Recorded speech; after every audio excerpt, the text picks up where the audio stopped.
It's Juggalotus, chilling here with Kung Fu Vampire, Mesa, Arizona, at the Low Bites tour. Appreciate you coming out and helping me out on that. No doubt. We had a few questions sent in from some of the fam.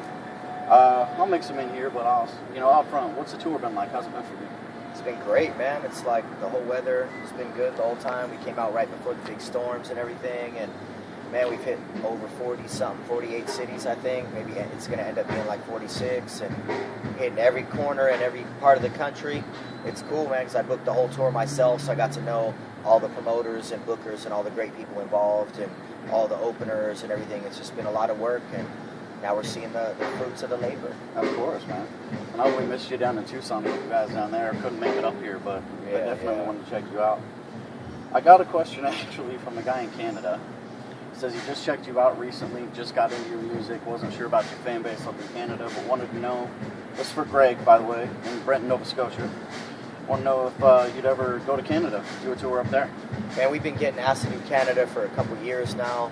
The answer is yes. We don't have anything in stone yet, but it will happen. It is going to happen. Canada, we love you. We love how you talk. We love how you respect and love music. And we love how you say park the car. I don't know if you do that, actually. They do on Trailer Park Boys, and they're from Nova Scotia. Right.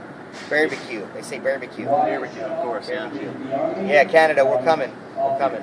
All right. I've been checking out Low Bites, man, for a couple weeks now, and I can say, like, the Spanish influence you threw on that album, like, completely added flavor. Like, there's 2 tracks that have that dope, guitar in the back. Yeah. One's more like calypso. Yeah. And one's like westerny. Right. Yeah, man. That's something like I've never heard on a rap album. I mean, I know you have some Latin in your background a little bit. We're like, on this album, there was no restraints. So whatever we felt like doing, the music that was submitted, the music that we created, we basically just, whatever was feeling really good, that's what we did. Can you hear transactions in the background? Sound checking. I'm not even at my own sound check right now. That's how important Fago lovers and the whole Juggalo community are. I'd rather do this interview than sound check. Nice. That was my next question, actually, about the family, man. First time I checked you out was Oklahoma City, the Slaughterhouse tour. Oh, that was crazy. I remember you walking up to me and my boy Jay. We were in the Jersey line. You're like, yo, what's up, guys? I didn't know who you were, man, at the time. Yeah. We were like, yeah, what's going on? You talked for us for a few minutes and bounced. Then I saw you on stage, and I was like, whoa, wait a second, Yeah. Was that tour really what introduced you to the family? I mean, that's the first time I've heard about you up to that. I mean, it was a really big tour, lots of dates, big crowds, big groups of people. The fans instantly loved us, and the people who didn't love us made sure we knew, which was like 4 people in the whole country that were real, verbal about it, like, right. And they happen to be rappers, How coincidental is that? All you hating ass rappers, when you hate on me for doing something that you want to do, it doesn't help you out at all. You know what I mean? Like, it only hurts you. You got to show people love all the time. Show people love and positivity. Work hard, and that's where you get to when you're standing right here with me. You know what I mean? Like, and dudes like that are out there doing it. You got to show them love. So it wasn't my first time. Actually, I toured with Esham first. We had put together some Cali dates for Esham back in 2009, and then I did some dates with Mars and Project Born. We did a tour, but the Twisted tour, they saw my video, they loved it, they hit me up, asked me to come out, and that's when I really got to engulf and embrace and feel the entire realm of the Juggalo family, and of course I love it. Right, of course. And I can tell you, man, you've absorbed so many fans, it's unbelievable around here. Next question, we'll go from a Juggalo. He wants to know if you're a gamer, and if you are, PS3, Xbox, what do you play? And if there's ever going to be a KFV clothing line coming out. Well, if you notice our merch, like, we're constantly doing new merch and, trying to create really cool designs. So the clothing line is a big yes. Something different about Kung Fu Vampire than most people is I'm creating a subculture, like my own culture of stuff that I think is cool and things that I think like my fans and my family and Juggalos that like Kung Fu Vampire would be into. Whether it's, I'm the only one who really wears like the really long spike, which I'm not wearing today because it gets in the way on the mic, and I lost it after 14 years. That same spike that you guys see me with, I lost it third to last show on the Underground Rebels tour with Potluck. I lost that, and since then, I've been rocking this. Yo, come on over. Oh, we got a special guest walking up real quick. But yeah, so yes on the clothing line. And then the number 2 question is, I didn't play video games for 10 years until I got a PS3. Look who it is. Let's just take a break from the interview. It's my boy Twisted Insane. How you doing? Twisted Insane, Worldwide Chopper. Doing an interview for Fago Lovers. Oh man, you doing the Fago Lovers? Yeah. Oh man, I be all on Fago Lovers. You know what He is a Fago lover. Yeah, you already know what it is. I went to Twisted's house. He had Fago in the fridge. I'm all over Fago Lovers right now. You know, I be fucking with Ian, man. I'm Fago Lover. Big Ian. Big Ian, that's the homie. Sure. He used to be Medium Ian. Yeah, he did. Yeah. That's what I told him. He's Medium. I love Ian, man. That guy's cool as hell. Scotty D, Ian, we know we love you. Shout out to Fago Lovers. We love Fago Lovers. Twisted Insane loves Fago Lovers. Yes. Yeah, what up, man? Man, I'm out here. I'm in your city, bro. This ain't, I live here. It's kind of your city. Yeah. If I live in whatever city I live in. You know, nobody knows where Twisted Insane really lives. Yeah, yeah. But he came to the Kung Fu show along with some other homies tonight. So later on, if you do some more video, you'll see we'll all be kicking it, taking shots. He's probably going to get us more fucked up than normal. Guaranteed. God damn it. God Guaranteed. Damn it. So back to the PS3 thing. I didn't play video games for 10 years. Bought a PS3, and I walked in. This is my gaming. So I walked into GameStop in my hometown of San Jose. Hold on, man. You've been out here 2 days and ain't hit me up. Hey, we're gonna talk about that. We got reasons. We got reasons. Oh yeah. I just for all the fans know, Twisted Insane is on the new Love Bites album, and I'm on his new album that's about to drop.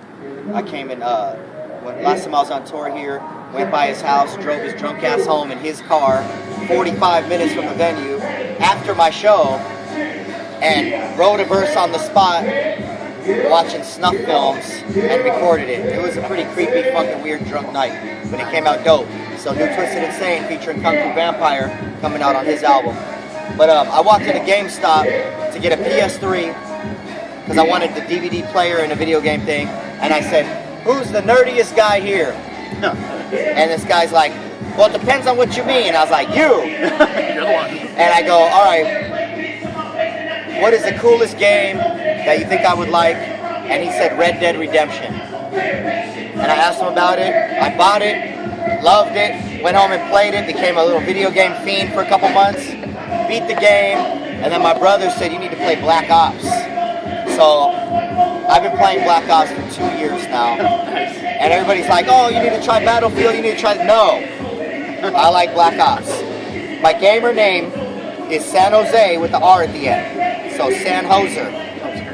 San Jose R. San Hoser.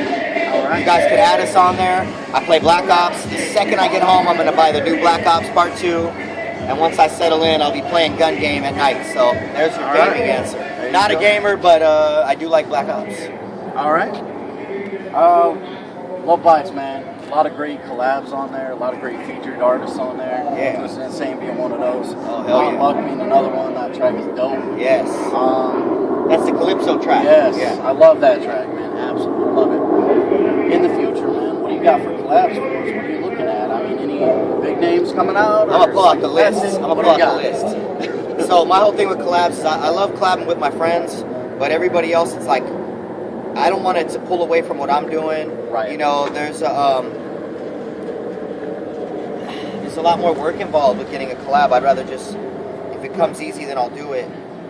But sometimes it's like it's just too much. It's impossible sometimes. It's too much, man. But the verses that I got on this new album, everybody was cool. They were my friends. You know, it was easy. It wasn't like pulling teeth. There was supposed to be an E40 collab on there, Tech 9 collab, and a couple others. They just didn't happen. They're busy touring and stuff, and I don't want to hold up projects for the fans or for myself anymore. You know what I mean? Right. But here's a list of people that I want to collab with on the next album. We good? She's got, by the way, she has bunny ears. Yeah, she's got her little kitty ears tonight. All right, next album, I'm trying to get Rob Zombie, Twisted, Ice-T, Cypress Hill, Childish Gambino, Brother Lynchong will probably be on it for sure. D. Antwoord, Outcast, Busta Rhymes, and I want to get Bam Margera, and I want to get my boy Joe Rogan to talk on the album. Joe Rogan. So those are the people I want to get on the record. Nice. Of course, Tech and I have a long-awaited collabo, but I'm not going to cross my fingers because he's a busy man. He is a busy guy. And there will be a couple other special ones that I've already done that you don't get to hear about till it's done. So. All right. But yeah, we're hoping for some Rob Zombie, Ice-T, Cypress Hill, Twisted. That would be dope. Yeah, those are by far on my list of favorites. Man, Rob Zombie. Oh, of course, man. Cool. All right, coming from San Jose. I'm a West Coast. I'm from Denver. You know, we bumped West Coast when I was younger. Yeah. Influence in hip hop. You mentioned Ice-T. I mean, he was big coming out of the East Coast. Yeah. What are your West Coast influences? Who brought Kung Fu Vampire into hip hop from West Coast? Man, I would say number one is the DOC. No one can do it better. That album, that guy, the DOC, is amazing. NWA, early Ice Cube, Ice-T, of course. Above the Law, which, as you guys know, Big Hutch, aka 187, right? Yep, 187. Yeah, man, I used to love Above the Law. DJ Quick, AMG, and Digital Underground. Those are like, that's what I like. I like all those groups, and I still like them today. So, have you heard 187's new album? Nah, I haven't Only heard Solution any. just came Nothing out. on Psychopathic of his I've heard yet. It's not bad. He covered a lot of psychopathic beats. We actually played with him. We did a couple Dark Lotus dates a little over a year ago, and he was on the tour. We played with him, and I didn't really get to catch it either, so I got to catch up on my Big Hutch. Yeah, it's definitely a dope album. I mean, a lot of people are giving him crap because it's West Coast gangster. I mean, that's how we do, but yeah. Coming with the new album, like you say, you got a lot of different sounds. The Empty Destructive was the evolution. It wasn't the same. Like, a lot of previous ones had kind of a similar tone across the album. This new one is a very roller coaster, up and down. Like I say, you got a calypso beat next to a horrorcore beat. Man, and a funk. East That Coast, Mars track, lyrical stuff, yeah. gangster stuff. Was that intentional, or did it Well, just kind of happen? If you listen to all my albums over the years for the past decade and a half, they all have different flavors within each album.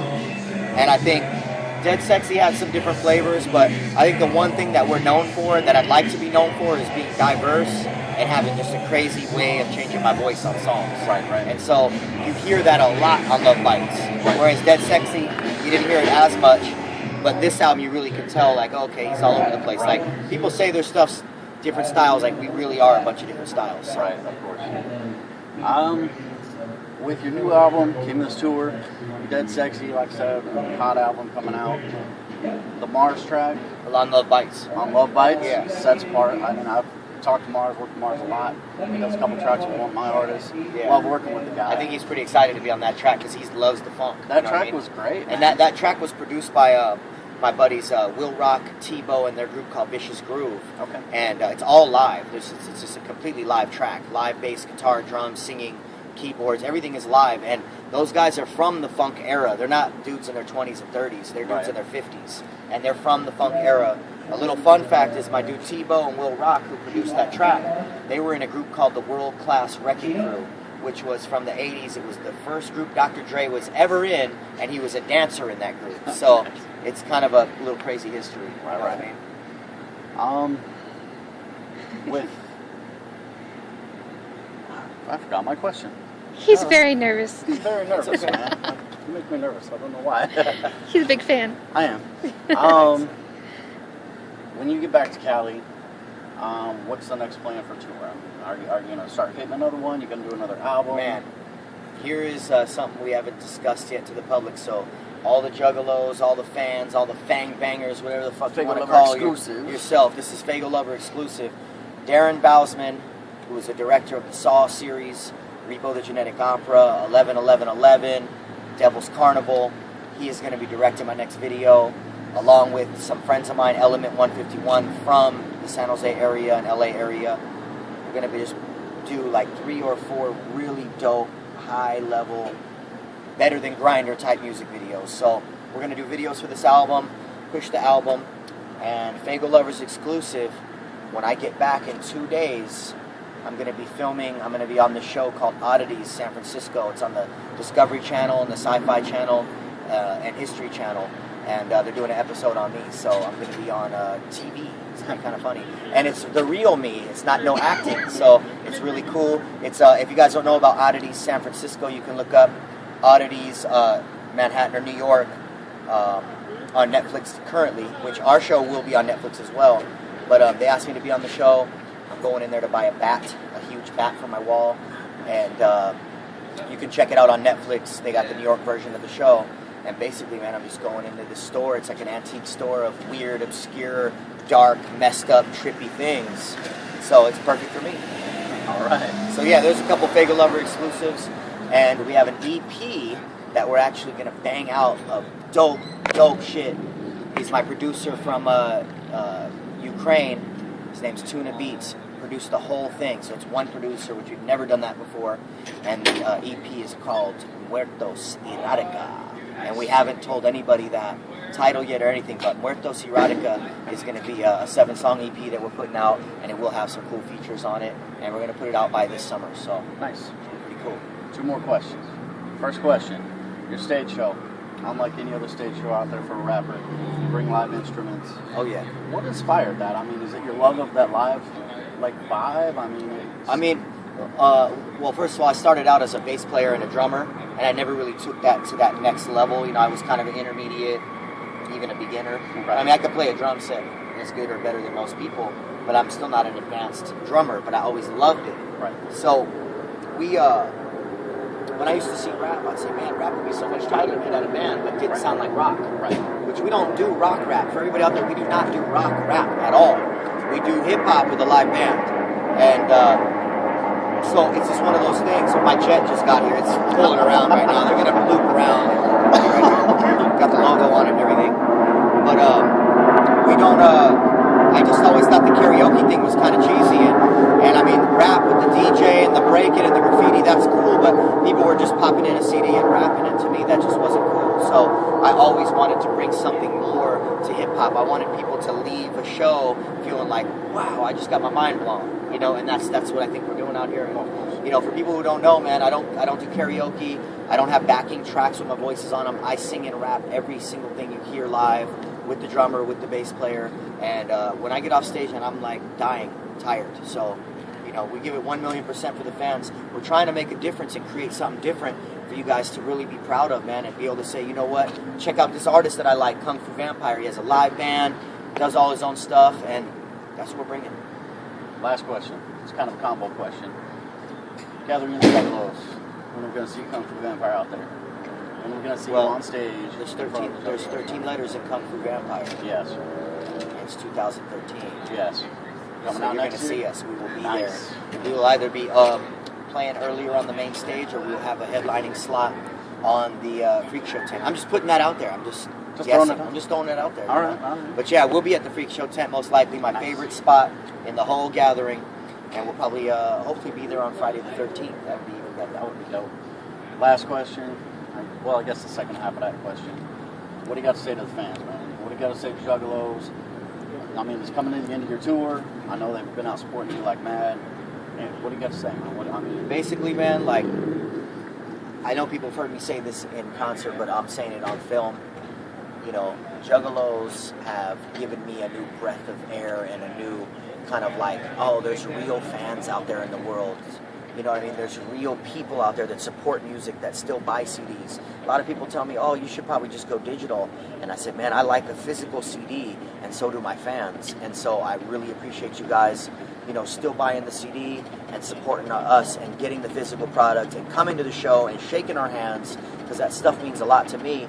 And like, my whole thing, the reason why I do music is like 10 reasons. It's not one reason. So for me, it's going to new cities, meeting new people, seeing new scenery, rocking stages, having fun. It's a workout. It's mentally good. But the most important thing, Juggalos, don't ever let anybody tell you anything different than who you are. Like, if you feel a certain way, just be you. I've met doctors that are Juggalos. I've met, you know what I mean, race car driver. Just on this tour, I met a professional race car driver who's a Juggalo. I know bodybuilders. I know, you know, smart people that are Juggalos. I know people from the hood that are Juggalos. Juggalos are not a white thing, a black thing. There's black Juggalos, Mexican Juggalos. Our tour, we've had tons of native Juggalos. man, just stay peaceful, stay positive, stay out of the media unless it's positive, and fuck that whole FBI thing. That's ridiculous. You know Kung Fu Vampire loves you, and the Kung Fu Vampire team is your biggest ally. Just remember that. We're your allies, and because of your support, we will always have your back. That's it. Juggalotus out of here. Kung Fu Vampire, really appreciate you taking the time to spend with us. Thank you. Peace out.